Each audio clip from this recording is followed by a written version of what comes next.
Good afternoon, everybody, and welcome to this seminar on the impact of proper nutrition on mental health.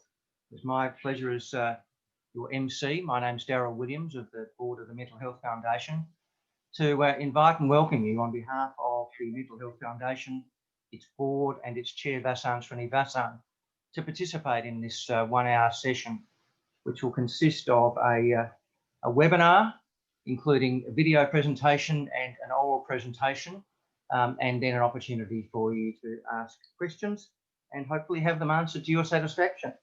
Can I start by acknowledging the traditional owners of the various lands on which we meet by technology today, and paying our respects to their elders past, present and emerging.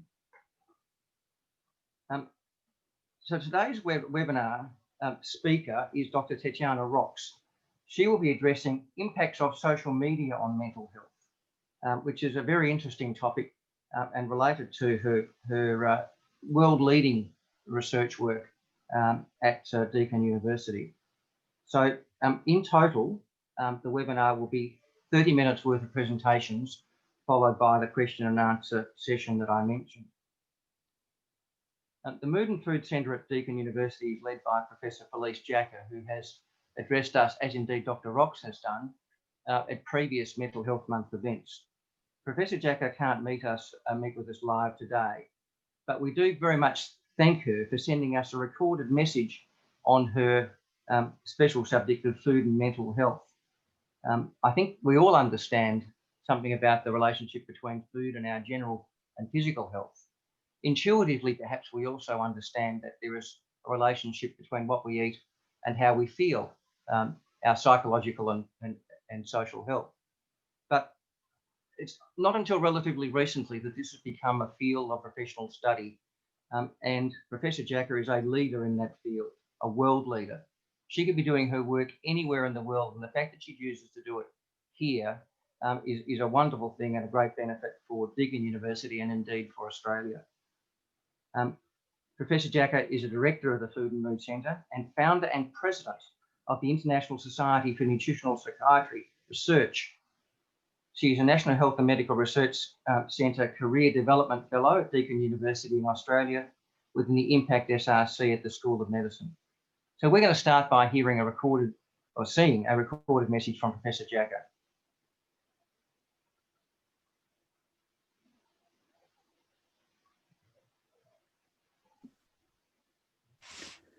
Good afternoon, everybody. My name's Felice Jacker and I'm the Director of the Food and Mood Centre at Deakin University. It's a pleasure to be here with you today, just briefly. I'm going to share my screen now and lead you through a short presentation before we hand over to Dr. Tetiana Rox in my group.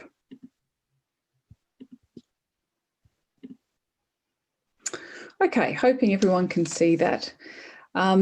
As I said, I lead the Food and Mood Centre at Deakin University, which is part of the School of Medicine. I want to start by putting things into a context, and some of you may have heard me speak on this before, but the context is really important because it's the public health environment, it's the food environment around the world that has changed so profoundly, such that now diet is a leading cause of illness and early death around the world. And this has really been led by the industrialisation of our food systems, which now costs global health and the environment upwards of $12 trillion a year, which is just a mind-boggling amount of money. That has really transformed the way we're eating, and that in turn has then transformed our health, and not in a good way. And at the same time, we're in a situation where mental and substance use disorders account for the leading cause of global disability. And of course, they affect many, many people. In Australia, half of the population will have a mental disorder at some point. So the fact that these two things are linked, which is what we know now from the field of nutritional psychiatry research, is really important, because if we think about risk factors for mental disorders, they're often things that we can't easily change. So things like our genetics and early life environment, poverty, disadvantage, these types of things. So understanding that something like our diet that we can change is an important risk factor for our mental health, and also something that we can change to improve our mental health if we already have a disorder. That's very, very powerful. So what we know so far from many studies now that have been done right around the world is that people who have a healthier diet are at reduced risk of developing depression in particular.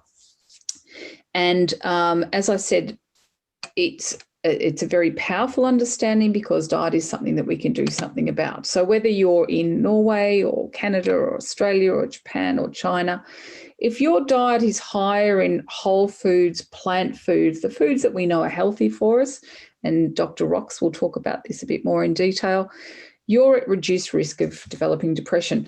What's really important to understand is that this is independent of all those other factors like poverty and disadvantage, other health behaviours, body weight. They don't explain this link that we see. Similarly, importantly, we see that this link exists right across the age range, so from very early life right up to the end of life. This information has been brought together in what we call meta-analyses, and there's a number of these, and those of you who are interested in the science can go ahead and look at this. But there are many studies such as these, and what they tell us is that the risk reduction is about 30% for people who have a healthier diet. We also know that this association seems to exist right at the very start of life. So what mothers eat during pregnancy seems to relate to children's emotional and cognitive outcomes. And again, there are many pathways by which this might happen, and we're doing a lot of science to try and understand this. This is not to say that people should panic if they've eaten really badly during their pregnancy. It's certainly not the only thing that affects mental and other health outcomes.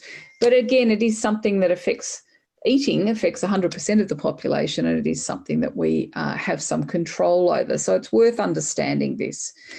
And of course, we also led the very well-known now SMILES trial, which was the first trial to tell us that if we help people with quite important, clinically important major depression to improve their diet, that can have a really beneficial effect on their health outcomes. And again, Dr. Rox will talk about this in more detail, but we saw in our study that about a third of people were able to achieve full remission of their depression by changing their diet and improving their diet.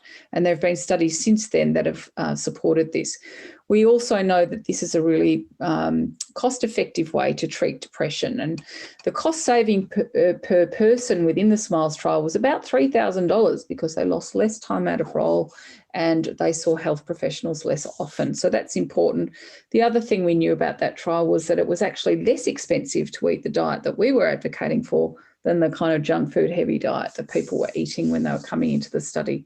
And we now also have meta-analyses pulling everything we know together to say, yes, if people have depression and they improve their diet or they get help to improve their diet, that seems to have a meaningful benefit to their depressive symptoms.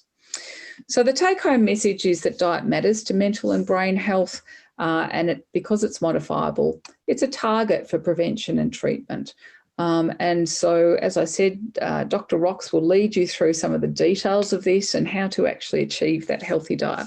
So I hope that you have found that interesting. We have many, many studies underway at the Food and Mood Centre, and we'd encourage you to go along to that website and have a look at that if this is something that you'd like to find out more about. I've also written a couple of books which may be useful to you. So thanks for having me, and I hope you've found this interesting and informative. All the best. Thank you.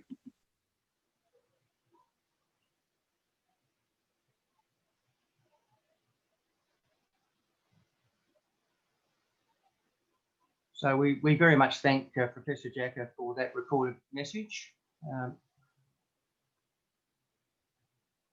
So we very much thank Professor Jacka for that recorded message, which was terrific. And there's some really interesting information there and some remarkable information about just how direct the relationship is between what we eat and how we feel, not just how we feel, but our mental health. Can I go on now to introduce our presenter, whose smiling face I can see on the screen, and I'm sure you can as well.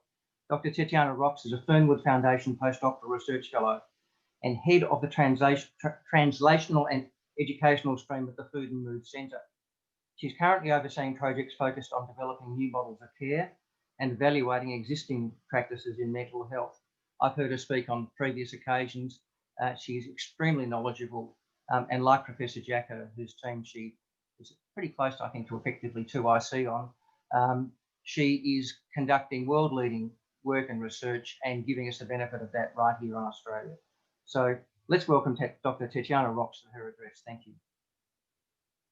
Excellent. Hello, everyone. I'm very, very pleased to be here. I hope everyone can hear me, and I'm going to start sharing my screen in a moment. Okay, so hopefully everyone can hear me, can see me, and can see my screen as well. It's my absolute pleasure to be here, and thank you so much for inviting me yet again. And we met before on many previous occasions, but always happy to see everyone. It's a pleasure to see Daryl again, and thank you for beautiful presentation or introduction. So I am coming from Food and Mood Center. We're part of Impact Institute, School of Medicine at Deakin University. So at the Food and Mood Center, my main role is on translation and education. So I try my absolute hardest to get the evidence we have from controlled research studies and implement them in communities and in healthcare. Our Food and Mood Center, Phyllis mentioned a little bit about our work, but I just want to explain a little bit more what we're actually doing. So in the Food and Mood Center, we're pioneering research in nutritional psychiatry. It's that area of research and treatment of mental health disorders which focuses on diet, which focuses on the link and on the impact our diet have on our mental and brain health. And of course, mental and brain health is the center of our focus of our research. We study depression, anxiety, psychosis, eating disorders, post-traumatic stress disorders, but we look at many other components because mental health, of course, very complicated, and I'll touch on that in the next few slides, but we know that there's so many different factors which may impact mental health. That's why we look at all of these factors together, and we try to learn importance of mental health and diet, impact of diet on mental health, right from earlier age to the healthy aging. And it is quite important because Felice mentioned that our food environment changed quite a bit in the last few decades. And what we eat now really impacts our mental health. So for hundreds of years, we kind of knew it was logical to assume that what we eat, of course, impacts our physical health. But it's only recently we started looking on the impact of diet for our mental health as well. And when I say diet, I just want you to think about overall style of eating. So I'm not talking about some specific dietary regimens you might took from your doctor or dietitian. I'm talking about overall dietary intake, and that's what we call diet. And that's been changing. And it's impacting our mental health.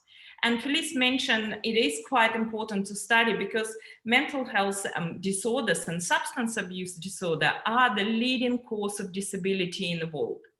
We know that in our young people, 1 in 7 will experience some mental health condition. And as mother of young adults and teenagers, it's quite a worry for me to know that half of all mental health issues start by the age of 14.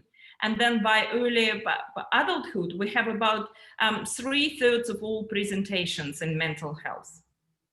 This graph just shows you, I just want to show this. I know it's maybe not exactly what I'm supposed to be talking about because after all, I am accredited practicing dietitian, so my area is food. But again, as someone who's got children, I'm quite always interested to see what is the current statistic. And that's what it shows to us, that basically, the disorders are with us, mental health disorders with us, unfortunately, all our lives. So it's not, I'm not saying that everyone gonna have mental health disorders, but when we think about mental health states, it's quite common or normal to fluctuate from being happy to being stressed. This graph actually shows disorders.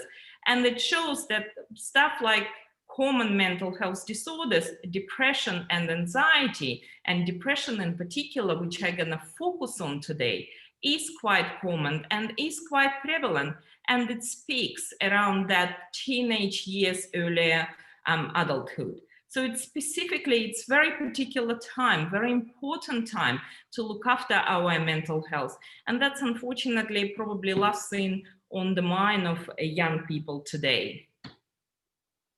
And as Felice mentioned, and as I mentioned, mental health is quite a complex concept. There's a lot of different factors which impact our mental health overall and from day to day. Some of them are very difficult to change. They might take time or significant effort. But what is good about lifestyle factors, diet and exercise, smoking, or substance misuse, it's this something we can actually change. It might not happen overnight, but we can do it. Most of us are lucky enough to be in control of what we're eating. We can choose what we eat. And it is quite important because, as Felice mentioned, our diet is actually linked to our mental health across all stages in life. And again, Felice mentioned that we see that starting quite early in children, quality of diet, it's related to behavior. So better the quality of diet, better generally we see behavior in kids. In adolescent, poor diet associated with low quality of life. Something to remember, particularly now when we know that events of the COVID-19 impacting us all, but young kids, young adults especially. And then adults, as Felice mentioned, following a better quality diet decreases the risk of developing stuff like depression by about 30 to 40%. And of course, in older adults, we see that healthier diet have almost protective effect on cognitive outcomes. So it's very important. And interestingly, and good to know that this association often exists independently of other factors, such as socioeconomic or family situation and physical health as well. And as Felice said, when we say diet, it doesn't mean that it's specific dietary style. You probably heard about Mediterranean diet, and I will mention Mediterranean diet today, but it doesn't have to be specifically Mediterranean diet. We have studies coming from all over the world, which showing that it's a common denominators, common factors in our diet, which actually impact our health. We understand that traditional type of diets, like Mediterranean, but any diets which are actually based on whole foods, such as vegetables and fruit and legumes and grains and nuts, fish, dairy, and lean meats and good oils, they demonstrate protective qualities for our mental and brain health. On the other hand, and again, we can see it across the world, the diets which are based on processed foods, which are very high in added sugar and salt and fat and low on fiber, and that's an important component I mentioned later in my presentation. These diets show to be completely detrimental for our mental health. So it doesn't have to be, doesn't link to specific country or cuisine. It's more style. It's more about common denominators.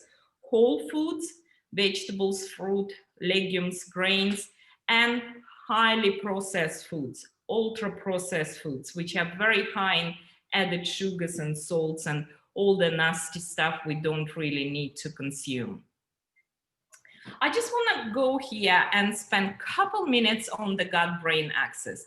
That's very interesting issue, very topical. You probably heard a lot, even if you don't work in research or science or anything, you probably heard a lot about gut health, gut microbiota, and the importance of gut microbiota for overall health. And indeed, again, another exploding area of science. But in the last, say, 10 years, we're really starting to understand that our gut microbiota composition impacts every aspect of our life. And it also impacts our brain.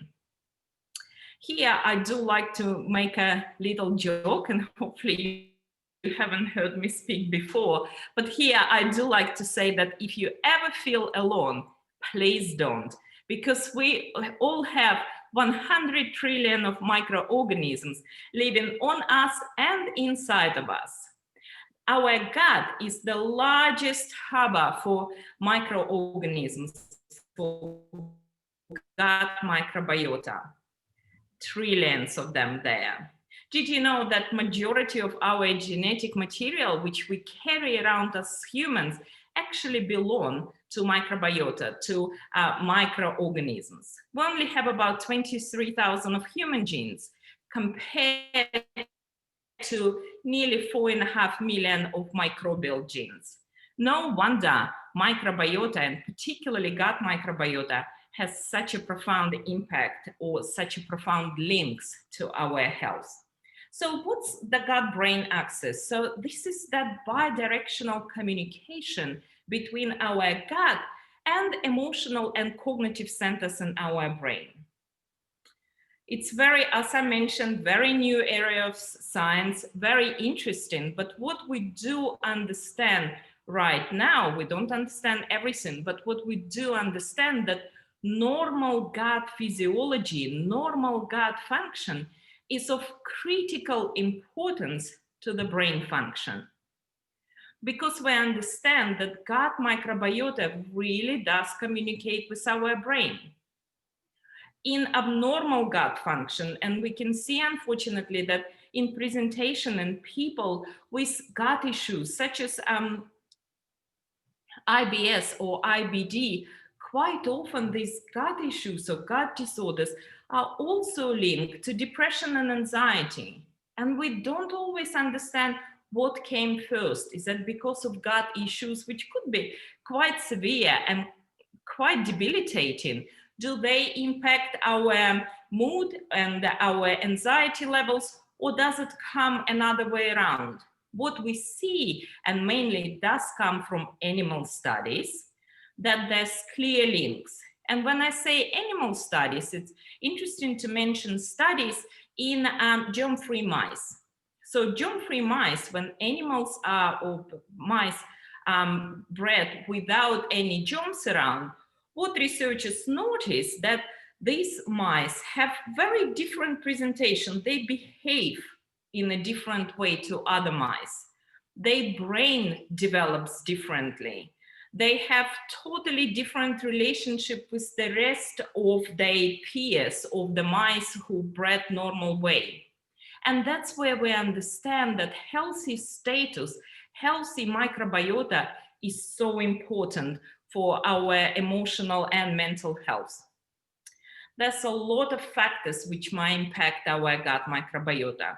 Just like anything in health, it's quite complex. So starting from geography, birth mode, our age, different disease or medication we might need to take, to, pets we have in the house, or where we live. Either we live in a metropolitan area or in a country. All this will have impact on our gut microbiota composition, but also on its function. But by far, one of the most important factors is our diet. Because what happens actually with our gut microbiota, of course it lives in our gut, so it will be impacted by our diet. But also for gut microbiota, it's very important to have enough in our diet and in what we consume as hosts for good growing, for optimal functions, proliferation and optimal functions. And what happens here, we see quite a different activities in gut microbiota in people and animals who consume. In animals, we see that in experiments, of course, but in people who consume non-Western diet. So again, that's another way we call diet, which are largely based on whole foods, such as vegetables, fruit, whole grains, with very little ultra-processed food component. And compared to the diet, which is Western style diet with a lot of ultra-processed foods. So in gut microbiota, we see different presentation of gut bacteria. For example, bifidobacteria. You probably heard about bifidobacteria. It's thought to be quite beneficial for our gut health, but overall for our health as well. So we see that bifidobacteria prevalence or function is increasing or increased in people who consume non-Western diet, whole food based diet, and the opposite effect of Western type diet on our gut microbiota.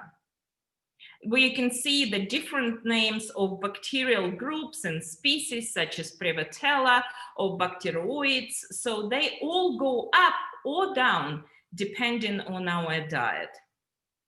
Very important for our gut microbiota is that we consume enough food high in fiber. I mentioned fiber before. It's very important for our health, and we can see from perspective of gut microbiota why it might be so. It's because our gut microbiota actually use fiber, or that component of plant food which we as humans can't digest. Our gut microbiota uses fiber for its energy. And during the production, during the consumption of fiber by our gut microbiota, it releases a lot of metabolites, particularly short-chain fatty acids, such as butyrate or propionate, which we understand have a very important function for local gut health. We see a better gut health associated with higher presence of short-chain fatty acids. But these are also have ability to communicate with many other organs or very other systems in our health and in our body, sorry. And generally, that is very similar associations we found that people who consume a greater diversity diet high in whole foods, usually it's associated with improved mood disorders. Whereas opposite seen in individuals who consume a lot of Western style kind of food or follow Western style diet. So what is actually good for our gut microbiota? Very quick summary before we move on. So plant food, as I mentioned, that food which is high in fiber, vegetables, legumes, fruit, whole grains. Fermented foods, foods which sometimes have live bacteria in it, live beneficial bacteria. And here I encourage you to think about yogurt and not beer, which is of course fermented as well. And some fats, we can see some really good associations between fats such as olive oil or fat which comes from nuts or omega-3 fatty acids, which say come from fatty fish. We see quite a positive associations there as well. So can we actually treat our mental health with diet? Well, our building evidence, our building body of research does show that we can. We can change our mental health outcomes for the better with better diet. And Felice mentioned this study. It's called the SMILES trial. So it was the first randomized controlled trial in the world which actually looked exactly at that. It's looked at, can we change mental health outcomes with a better diet? In this study, which was quite small to start with, we recruited 67 adults with clinically diagnosed depression. So there were not just people, our great participants, they were not just people who didn't feel particularly well on the day. They were diagnosed, clinically diagnosed with depression. And we asked them, we split them basically in two groups. One group followed dietary changes, and another group went through social support protocol. It's important to compare to similar conditions. So social support protocol had quite a similar intensity to dietary protocol. People met with research assistants regularly and had a discussion on topics which were not related to diet. Whereas people who went through dietary program actually were encouraged to change their diet. We call that ModiMed diet. It was developed by accredited practicing dietitian, wonderful Rochelle O.P., and it was based on Mediterranean diet, but also on Australian guidelines for healthy eating. As you can see here from this pyramid, it was very high, or recommendations were to increase intake of whole grains and vegetables and fruit. That was probably the main aspect of the diet. So, or dietary recommendations, to increase whole grains to up to 8 serves a day. And we all need different amount of fruit, vegetables, grains. It depends on our age, our body size, activity levels, and health status. But generally, we ask participants to increase whole grains, to increase vegetables and fruit, to consume dairy because it is fantastic, to use olive oil, particularly extra virgin olive oil, as a main source of fat in the diet. And recommendations were for about 60 meals a day, which is a fair bit, but that's what we see science show us. We also suggested for participants to consume nuts, legumes, again, few serves a week if possible, lean red meat, 3 to 4 serves a week. We need that as well.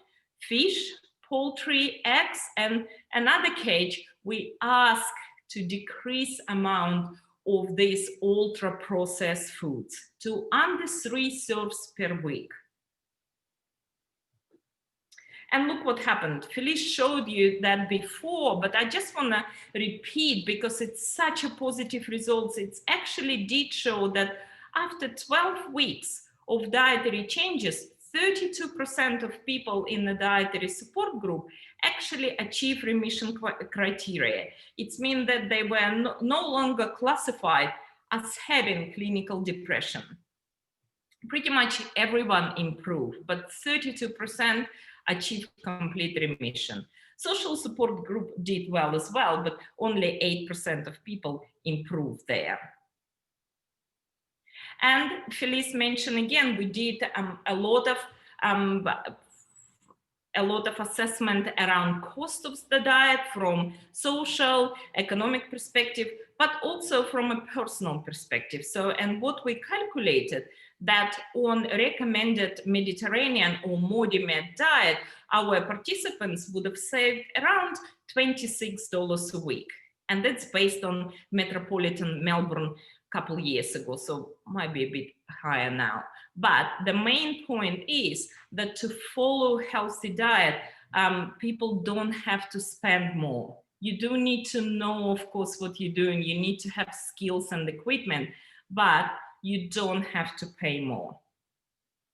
And evidence, as Felice mentioned, is growing, and she showed you a meta-analytical level of evidence, which is considered the strongest level of evidence that the dietary changes do actually improve mental health outcomes, particularly when it's come to depression, which is a common mental health disorder. So here, I just thought I'll finish up with a couple slides to give you maybe some tips and tricks and suggestions if dietary change is something you'd like to maybe try in your life. And I usually say we all can do something different or better or change something in our lives. So what I encourage you to do is to look at traditional dietary patterns. So it doesn't have to be Mediterranean, doesn't have to be specific cuisine. Just think traditional, think what people would have eaten few decades ago, providing they had enough, money to do so. And another thing, enjoy lots of fruits and vegetables and legumes and whole grains and nuts and seeds, and try to make your choices, try to think about rethink your choices if you need to, and try limit those highly processed foods.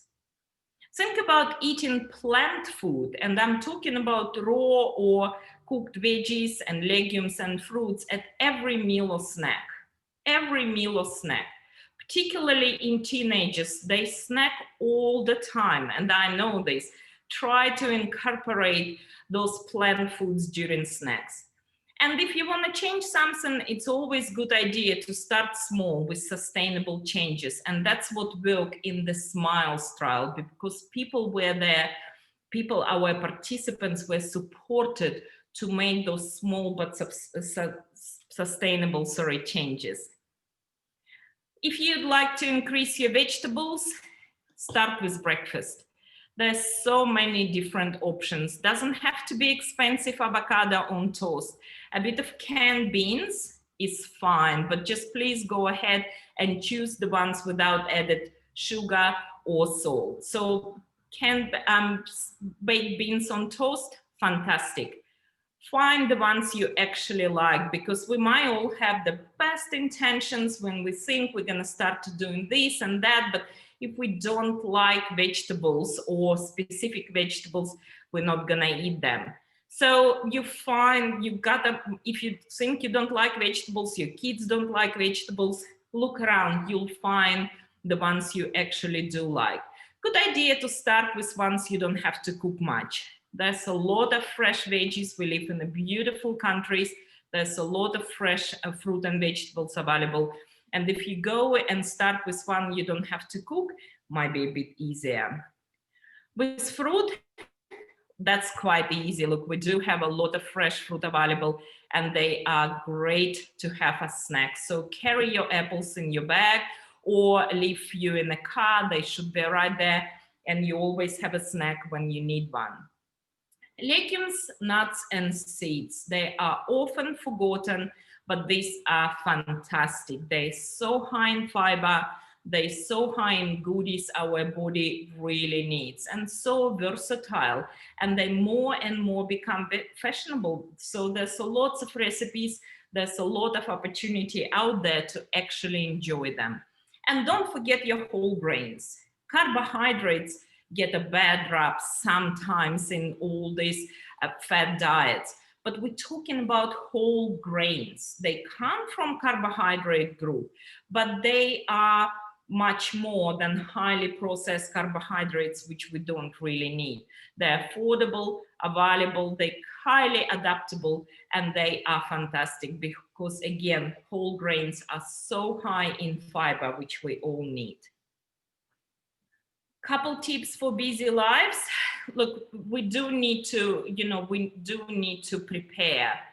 And we do need to, if we can't prepare, if we can't plan, if we can't cook, it's good to consider options that actually require minimal preparation. As I mentioned, veggies which might don't need cooking, you can have a look at canned fish or packet veggies, grains. So something you always have something handy to eat when you need to. Think about availability and accessibility and storage. Again, you need to have something in hand there all the time. I get to ask about frozen veggies. Are they as good as fresh? They actually are sometimes even better. And because they're handy, go ahead and stock up on them. Think about organizing meal prep or cooking groups. We can do it increasingly safely now. So hopefully we can work around COVID normal to do cooking groups together. Imagine you get together a few friends, you spend a good time on Saturday, cooking few meals, everyone leaves with 10 dinners ready to go when need be.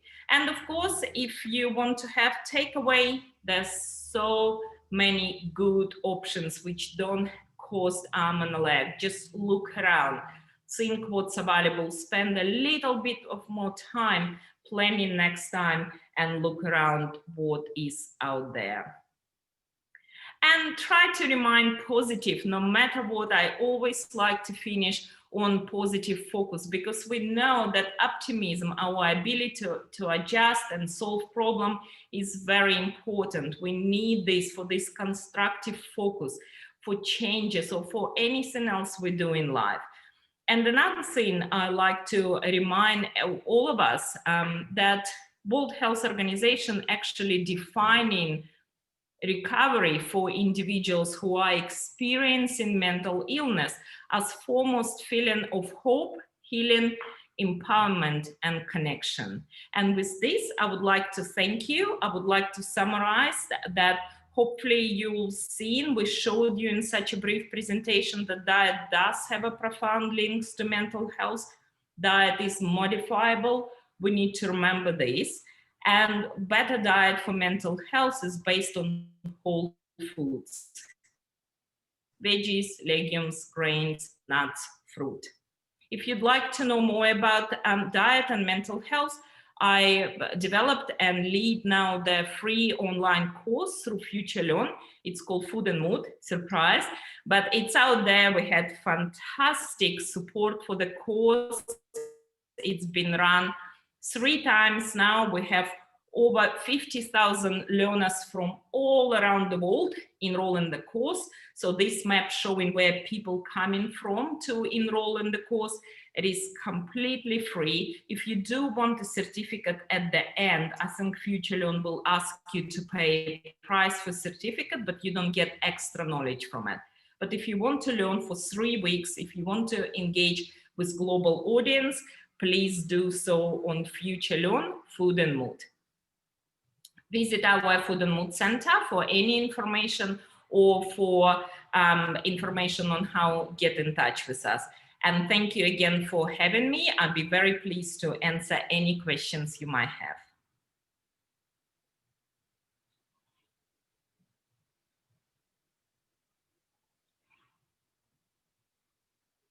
Well, thank you, Tatiana. I hope you can hear me now. Yes. Good. We have a number of questions, but I should also say we've had a number of just positive comments from the audience. I just want to pass on to you that fact, including someone who said that they have done one of your courses during the lockdown period, which they thought was value too. So that's very good. Now we've got a number of questions, some of which I think came in before you went to some of your detail about diet, but I'm going to ask them in groups because there's a good number of them, and I just perhaps ask a number where there are questions on similar subjects so that you can deal with them perhaps and get through more of the questions. So can I give you 3? Yes. First one, dear Tatiana, while I understand that nutritional deficiencies may cause mental imbalance, I'm wondering if there are any studies that have suggested that a vegetarian diet promotes or maintains balanced mental health. I'll also add this one. Yep. What are your views on diets like ketogenic, vegan, IF, Mediterranean, paleo, Duncan, Atkins, HCG, zone, low carb, ultra low fat? The questioner says there are recent studies suggesting keto diet helps in better managing psychiatric mood disorders and IF in anxiety. So there's a couple of questions, and there's one further down. I'm interested in a comment you made about needing lean red meat in the Modamidi diet. If enough legumes and other plant-based protein iron sources are consumed, is this sufficient for good gut and mental health? So there's a few about sort of diets generally that I might throw to you to answer. Sure. Okay. So can I go ahead, Darren? Thank you. Okay, excellent. So it's a great questions about different styles of diet, and we're talking now vegetarian. It's when people consume very little animal food or food of animal origin, or vegan diet when people consume no food of animal origin at all, or ketogenic diet. You might have heard Daryl asking. It's a diet which based on a very low intake of carbohydrates, so your body goes into ketosis. And of course, all this area being researched, and I can give you a quick summary of what I see coming from evidence. So what we understand right now, there's no clear link between, say, vegetarian diet and mental health outcomes. I would love personally to investigate this when I find time, because I'm myself a vegetarian and been so for a while now, but it would be quite interesting to investigate.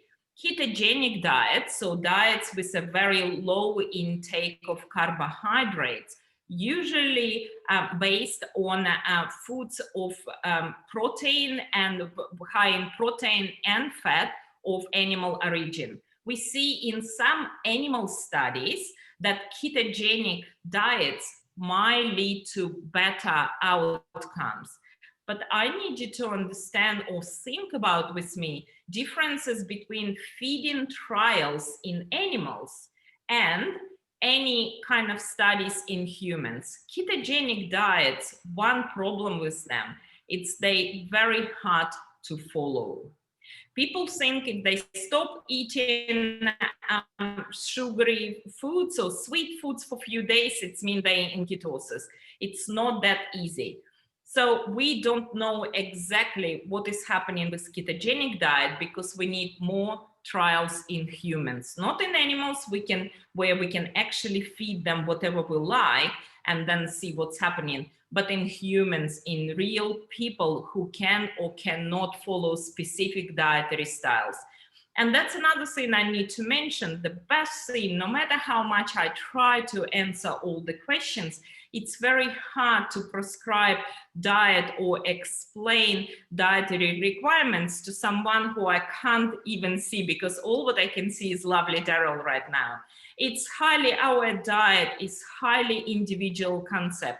What I was talking about, it's more general recommendations. Yes, for example, in MODI-MED diet, we recommend to consume lean red meat because we know generally Australian women, who were the majority of the participants in the SMILES trial, quite often low on iron. And red meat, of course, fantastic source of iron. That's why we kind of produce this type of recommendations. But if you don't consume red meat, best for you perhaps to sort it out straight away with a dietitian who will sit down with you and understand your needs, understand your preferences, understand your style, any particular health conditions you might have, and help you figure out what actually the best way for you to move forward.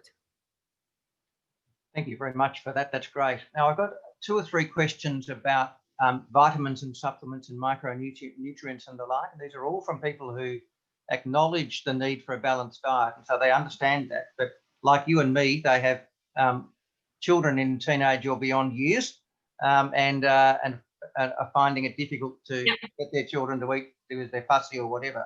So questions are, are there dietary supplements or the like which can be useful in dealing with children or others who don't find themselves either able to be persuaded or willing to eat a balanced diet? Look, it's a very good question, and again, we do have a nutraceutical stream of research, so where we study exactly that, supplements and mental health and physical health impacts. But what we understand that no matter what, supplements are never a good substitute for healthy diet. If you are, and I do understand that sometimes people might need a boost, or sometimes elderly, we can see that sometimes they need supplements, say with vitamin D. So where I encourage you to start is to go to your doctor to do a blood test to actually see if you're low on anything, what you actually require, and then talk to your doctor, talk to your dietitian about specific supplements. Because if you go out there in any big chemist, you'll probably see rows and rows of supplements. In Australia, generally, we have pretty good governing body, which kind of keeps an eye on supplements and vitamins which are sold to people. But still, it's very difficult area to navigate, and it's very difficult to know what exactly ones you might need or might not need. But generally, be careful with claims of supplements which saying that they're gonna fix everything, because we don't have real clear evidence for this. Great. Now I have someone asking, can you please repeat the name of the free food course that you mentioned? Yes, so in the platform called Future Learn. So if you just go and type into Google Future Learn, it's an online learning platform. You will need to sign up. And then once you sign up for Future Learn platform, the course called Food and Mood. If you just type in food and mood, it's one of the most popular ones, if not most popular. You'll find that straight away. It's food and mood, improving your mental health outcomes through diet, or something like this. I should remember because I came up with a name for it, but I don't remember all the names. So food and mood. I can see that Learn and food and mood. That's now mentioned in the chat function too for people who want to have a look at it there. So that's helpful. Someone wants to know, how can they be a participant in your trials? Go ahead and have a look at Food and Mood Center website, where Food and Mood Center, If you go in Google Food and Mood Center, you'll come to our website. It's gonna show the click button, our research, and you can see different studies happening, and studies which are actually recruiting, or where you can leave your name as a prospective participant.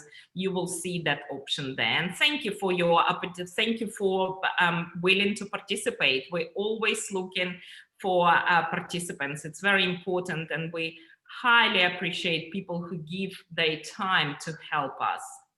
Great, thank you. I've got a couple of interesting questions here, both on a similar topic. You've been talking about how food affects mood, but equally mood can affect food, and Yep. you can have both vicious and virtual cycles, I'm sure. So here are the two questions. One, can you please shed light on emotional eating, please? Yep. And two, stress effects on eating behaviour and contributes to craving for unhealthy food. How should we control or manage it? So there's, I think, two quite related questions. If I knew the answer, guys, we would fix everything there to fix. Look, first of all, emotional eating is a very important and very serious issue. So emotional eating is something which we really need to work through with a specialist. So if you do think that you might need help, or loved one or someone you know might need help, they might need actual specialists to work through emotional eating. Same with the kind of comfort food, or how we're driven by emotions. Quite often though, guys, sorry guys, thank you for the questions. Quite often what we understand that it's not exactly what our body drives us to do. It's got a lot to do with the marketing too. So if you look at marketing campaigns, that's why the producers of ultra-processed foods spend billions of dollars on marketing, because sometimes that's what we made believe, that we need ultra-processed or sweet food as pick-me-up. I actually just presented on that to Nutritional Society of India, talking about comfort food and talking about studies around comfort food. And there's few interesting ones which shows that it actually doesn't matter when you stress what you eat, either healthful food or unhealthful food, or if you eat or not to eat, it actually have very little impact on your stress level.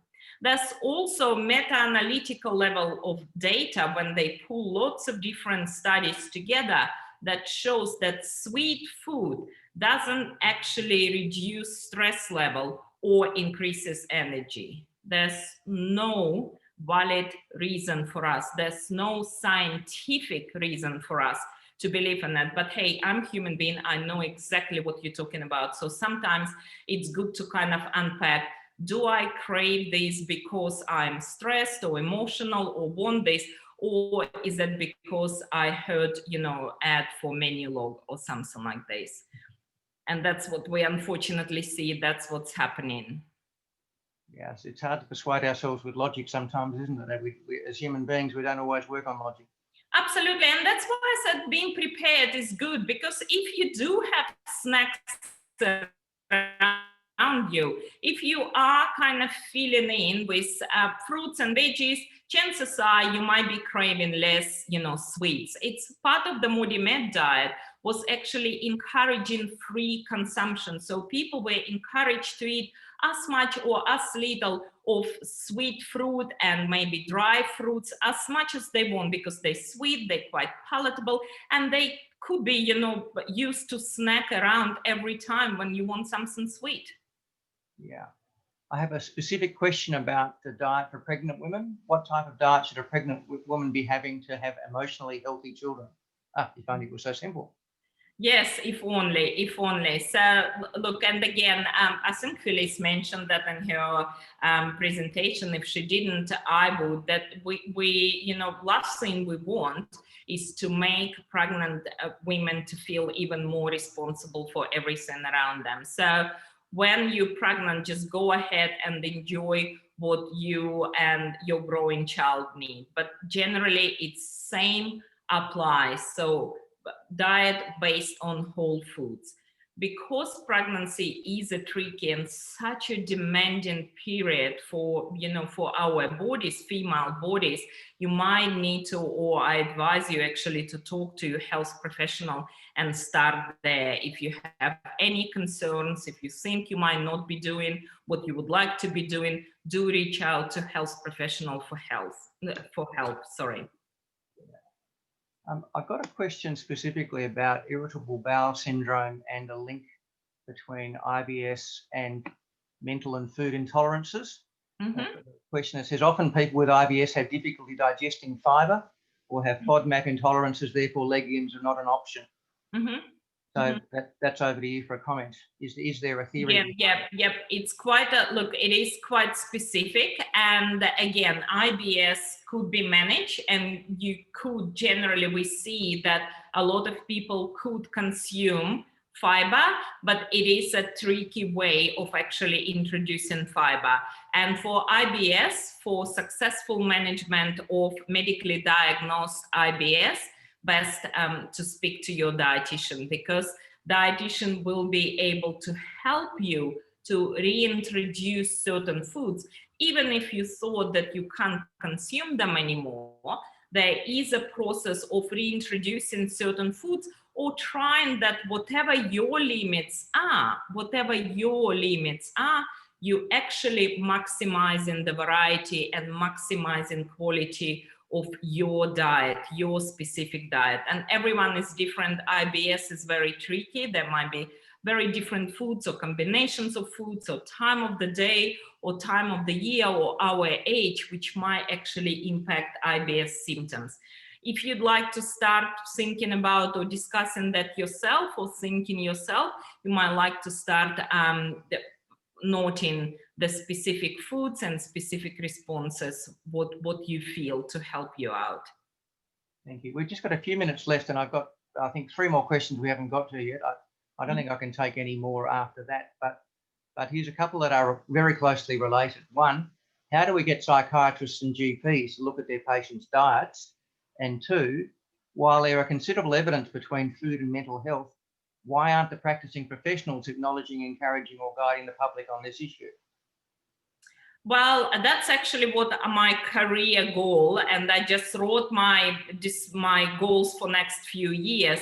I encourage you not to blame psychiatrists or GPs that they might don't have time or skill to look at the diet. Did you know that during medical training, our GPs, our psychiatrists get about 2 hours on nutrition? 2 hours. So no wonder they don't have knowledge or skills to actually, they might have knowledge because we all kind of know what we should be doing, how we should be doing. That's where you need to go to a specific professional, such a dietitian. I'm currently developing a range of CPD, so continuous professional development activities, including postgraduate level course, which would skill up psychiatrists and GPs in nutritional assessment, in that area of nutritional psychiatry. Doesn't mean that we're going to make every doctor a dietitian, but we would like everyone to appreciate the role of diet and the role of diet in mental health as well. So please give me a few years and hopefully this space will start changing. But that's something you as an individual, as a patient, can be talking to your doctor and can be asking questions. Thanks. And let's just make this the last one. Are there any support circles and groups you can suggest to join to support each other with food and mental health? Again, thank you guys, and that's something we're working on. The course I mentioned, if you go on it, there's a lot of social learning and social interaction happening on it. But specific groups, I don't have anything I specifically endorse or recommend. It's highly individualized aspect as well. So sorry, nothing specific from me.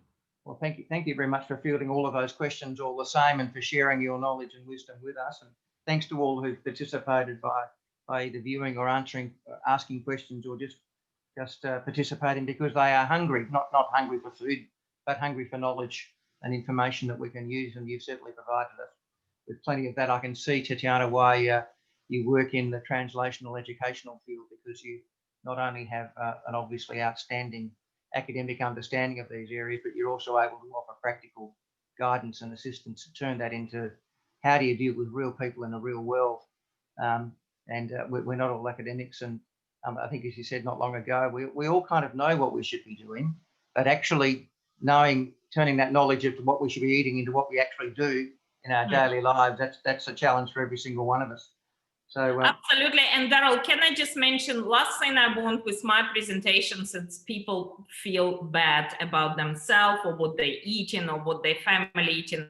It's not about this. I'm trying to encourage, I'm trying to share my knowledge. We're all humans, we're dealing with a lot. So please don't put pressure on yourself, but try to make your choices. It's not about guilt. It's not about feeling bad. It's about actually enjoying food, which makes us feel better as well.